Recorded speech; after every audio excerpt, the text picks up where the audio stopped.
As she raised her hand and swore that the evidence she gave would be the truth, the whole truth, and nothing but the truth, so help her God, she seemed somehow fragile looking. But when she sat facing us in the witness chair, she became what she was. A small-town girl, Mayela Ewell, raped, liar. What is the truth behind this unresolved case? 10 years have passed since the case of the black man raping a white girl in 1935. Well, now she's 29 years old, and today's episode we will find out what really happened with this case. Investigation took place for some time, but we never really know the answer. Investigators think they have all the answers, but today... My name is Aphrodite Jones. As a true crime author, I take on controversial cases. I track down the story behind the story, and I won't stop until I get the truth.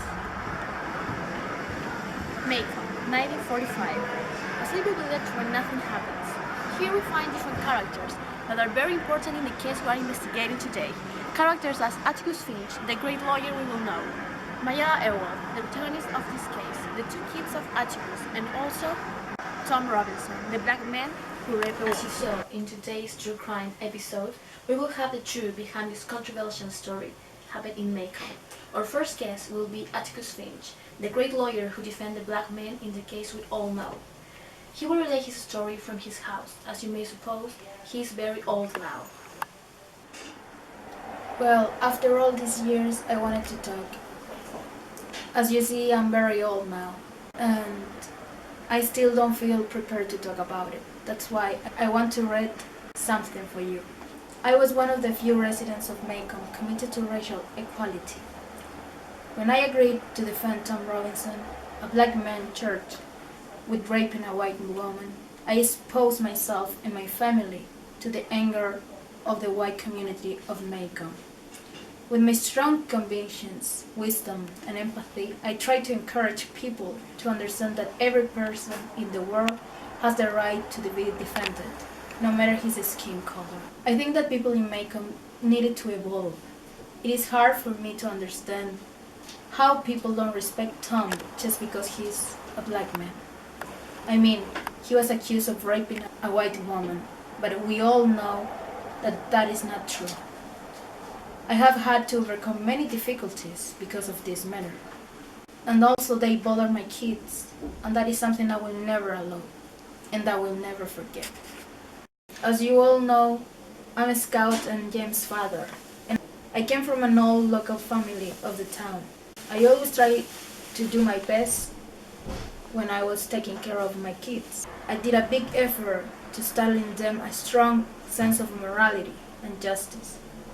Of course, in that time I had California's help. Regarding my personal aspects, well, I have always considered myself a person who fights for justice and for what is right. Also, I try to put myself on other people's shoes. That is something I'm trying to teach to Scout and Jem, because it was one of the most important things in life for me. For example, I can remember when Scout didn't want to go to school anymore. I listened to her and respected her opinions. That is why she is the way she is now. My two kids know how to behave. Well, they used to know how to behave. They are all grown up now. Well, if I had to think about it, I will think about the values and lessons that other people gave me and that I have adopted for myself. I may say that I'm the opposite of a hypocrite. I always encourage my kids to say what they mean and live how they think. In raising my children, I try to get them to understand not only how they should behave, but why they should behave that way. Well, that's what I wanted to share with you. My letter, that's something I wrote for myself to remind me of how life it is or should be.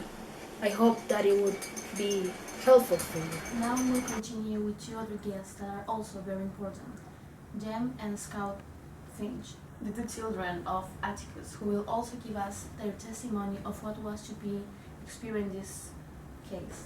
Well, for me and my sister, it was a very difficult thing at the beginning, because at school almost everyone in town were really upset with us, and they were always bothering us, telling us that we were some nigga lovers, and we didn't know what to do.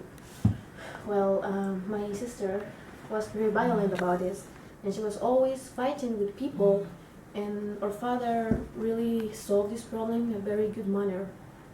Well, we also couldn't understand why he was defending a black man, but with his thoughts and all his lessons, we finally understand it. He was a great person and a great lawyer, indeed. All the lessons that he gave us are still important for us, right? And well, we never shared or we never met Tom, but we knew that if our father was defending him, it was because of something. Our relationship with him is still very close. We don't call him dad, we just call him Atticus, and we consider this a very big sign of respect. We don't call him dad because we don't respect him. We see him as a person, not only as our father. He doesn't expect us to respect him just because he's our father, but because he deserves respect, right, Scout? Yes, yeah. Well, in my opinion, this case marked our lives tremendously. A lot of things happened during this case and during the investigation. As you mentioned it, we have several problems regarding this case, and yes, I was violent because of that. When I was a child, fight was the solution for everything. Atticus was always against my fights, which now I consider very important. He taught us many things. For me especially, he thought that the most important thing was to always respect everyone, and that you never really understand a person until you consider things from his point of view. Another thing about the case that marked us was Boo. Do you remember Boo? Yes. Yes. Yeah, Our remember, miserable neighbor who was always taking care of us. I see. At the beginning, we didn't like him because he was very weird and we were scared, right, yeah? Yes, Scout. Well, Dil, a friend of us and I, we may say that we were scared, but as we were older, we always wanted to test ourselves by attempting him in direct contact, but not Scout. The time passed and then we realized that Boo wasn't that scary, and Scout started to see him not like a monster, but a neighbor who was familiar, even though she never really made contact with him. Yes, Boo was a good person. He helped us. I don't know if I can say this, but if it wasn't for him, we wouldn't be telling this story. The only thing led to say it is that Atticus was a good father, and that while he was defending Tom, we learned a lot from him. Thank you guys, that's okay. And now, finally, for the first time ever, we will have the exclusive testimony of Mayela Ewell, Rob's daughter, the one who started this case and who accused a black man of raping her. She didn't want to talk about this since the death of his father, but now, for the first time, we will have her testimony only for true crime. I was 19 when all those events took place. Yes, I was the one that accused Tom of. My life was very hard at that time. I lived with my father and all my siblings. I had 7 siblings, and I was the oldest daughter. I wasn't allowed to leave the house or work or study. I didn't even attend school. But I managed to save some pennies, and I used to buy ice cream to my brothers. Those memories still torment me during nights. Tom was my friend, or kind of my friend. He used to help us with the chores of the house, with the garden especially. Once I invited him to the house, and I was so confused. And I started to flirt with him. But I didn't realize that my father was watching everything from outside the house. And he just came and started yelling to Tom, so Tom ran away, and he told me, how was I doing that with a Negro? I was dishonoring him, and dishonoring myself, and he started hitting me in my face, and he told me that he wouldn't allow that, and I had to accuse Tom, even though it never happened. I mean, it was all my father. He told that he would kill me if I tell the truth to the jury. I knew I was ruining someone's life, but I was so scared. Tom had passed away. I couldn't believe it.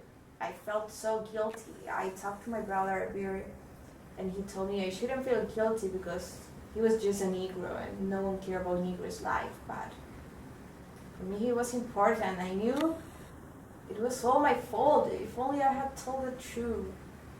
And then when my father died, because he fell on his own knife, being drunk as always, I wasn't feeling guilty at all. I was even happy. And I remember after that, I leave Macon, and I haven't returned to Macon since then, and I definitely don't have plans of coming back. I see. But these feelings, this guilty, will never leave me. And that's why I haven't spoke about this never before. Thank you. Thank you for your testimony.